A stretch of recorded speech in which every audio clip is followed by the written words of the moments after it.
ఇట్లాడు బయట ఎవ్వడు గెలిస్తే వానికి ఆ సంవత్సరం క్యాంటీన్ లో ఎంట్రీ. క్రికెట్ ఆడదాం. హ్యాపీనెస్ రాదు కదా. కబడ్డీ ఒకళ్ళు ఆడలే చెప్పొచ్చుడు. కొన్ని గోల్ అది ఒకటే ఆడతారా. చిన్నపిల్లల గొడవలదు మెచ్చురు ఆలోచిద్దాం. చిట్లేద్దాం. ఇంతకీ చిట్టీలో ఏమొచ్చిందన్న? బాస్కెట్బాల్. ఎవ్రీ ఇయర్ ఫ్రెషర్స్ తో ఒక మ్యాచ్ ఉంటుంది. ఆ మ్యాచ్ ఎవరు గెలిస్తే భగవాన్ కంటెంట్ వాళ్ళది. అయితే లాస్ట్ ఇయర్ ఓడిపోయినామా? అసలు ఒక్కసారి గెలుస్తుంది. రైట్ నోర్మి వాళ్ళంటే రిచ్ కిడ్స్ రా. స్పాన్సర్షిప్ చేసి మరి తెప్పించుకుంటారు మంచి ప్లేయర్స్ ని. అందుకే ఈ ముండలు ఇప్పుడు గెలవలే.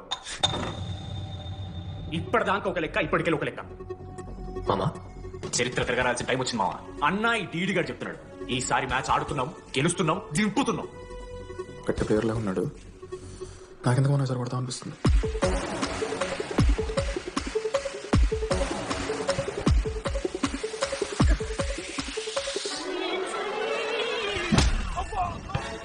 ఇంత కాన్ఫిడెంట్ గా దింపుతున్నాం అన్నావు కదరా. ఇంత దరిద్రంగా ఆడితే ఎలా గెలుద్దామని. గెలవాలని ఆశ ఉంటే చాలదా మావా? లేదు మా మాట కూడా తెలియదు.